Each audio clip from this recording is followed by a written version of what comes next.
CNRD, Mesdames et Messieurs les membres du gouvernement,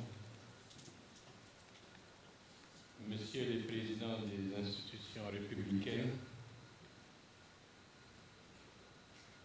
Mesdames et Messieurs les officiers généraux de l'armée guinéenne,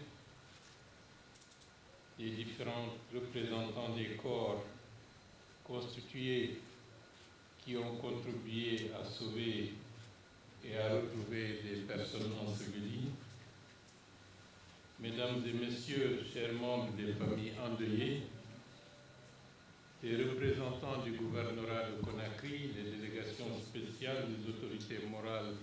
et religieuses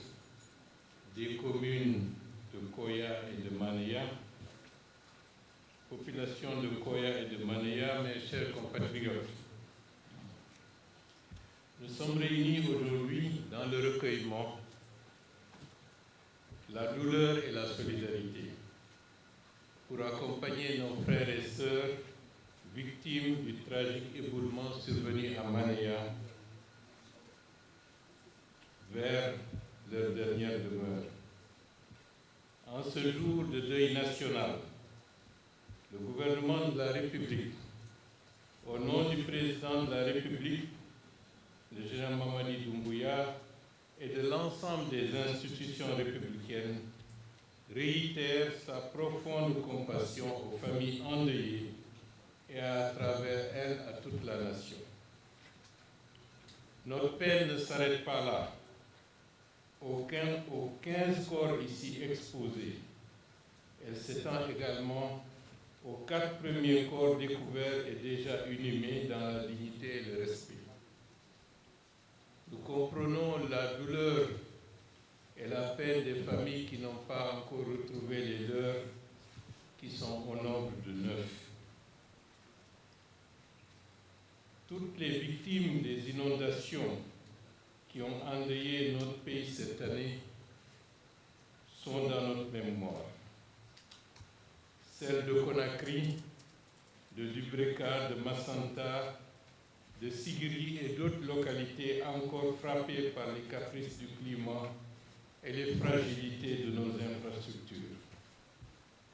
Brave population de Koya et de Manéa, ces pertes énormes que la nation pleure à vos côtés doivent nous élever collectivement au niveau de prudence requis quant à l'occupation des zones d'habitation. Nous devons ensemble repenser nos choix d'implantation,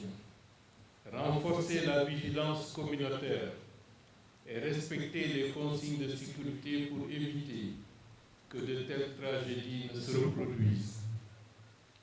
Ces drames successifs nous rappellent l'urgence de renforcer nos capacités de prévention, d'alerte, d'intervention d'urgence et de résilience